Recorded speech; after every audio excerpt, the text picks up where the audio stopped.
Нападнат и повреден актуелниот градоначалник на Скопската општина Шуто Оризари и кандидат за истата функција на престојните локални избори Елвис Бајрам.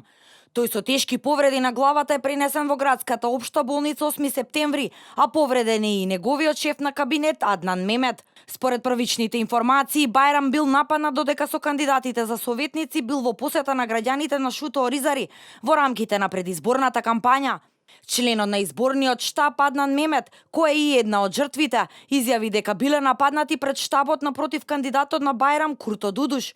Неколку непознати лица најпрвин почнале вербално да ги навредуваат, пошто ги нападнале физички со тупаници, секири и метални прачки. При посета на граѓани, заедно со градоначалникот и кандидатот за градоначалник, господин Елвис Бајрам, и кандидатите за советници, бевме на одредени улици, каде што активноста е таа која што предвидува за време на локалните избори, но на еден дел, таму кај што беше и лоциран штабот напротив кандидатот Курто Дудуш, имаше лица кои што беа веќе спремни со секири, беа спремни со шипки и не нападна физички и со боксови. Ние им објаснувавме таму дека сме дојдени за нешто друго, дека посетата на улиците, односно со граѓаните на општина Шуто Оризари е по нивна иницијатива.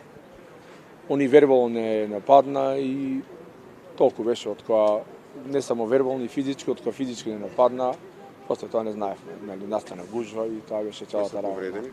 Вие сте повредени? Па да, јас сум повреден со бокс, со шипка во рака. Сум исто така градоначалникот е повреден по него со шипка и со секира е дигнато рака и затоа апелирам до институциите, односно и до Државната изборна комисија и до Министерството за внатрешни работи да преземат мерки. Во моментот градоначалникот прима одредени инекции и висок притисок има, чекаат да влезе, да му биде снимена главата, постои опасност од потрес на мозокот и постои опасност, не постои опасност, него сигурно ќе има неколку шевови на челото од ударот што бил со шипка и со секира. Елвис Бајрам поради сериозноста на повредите е задржан на лекување во градската болница 8 септември, а пред болницата се насобрани негови поддржувачи. Зголемено е и полициското присуство. Од Министерството за внатрешни работи потврдуваат дека до инцидентот дошло при тепачка на две групи. Полицијата е на терен и по извршениот увид од Министерството најавија повеќе информации.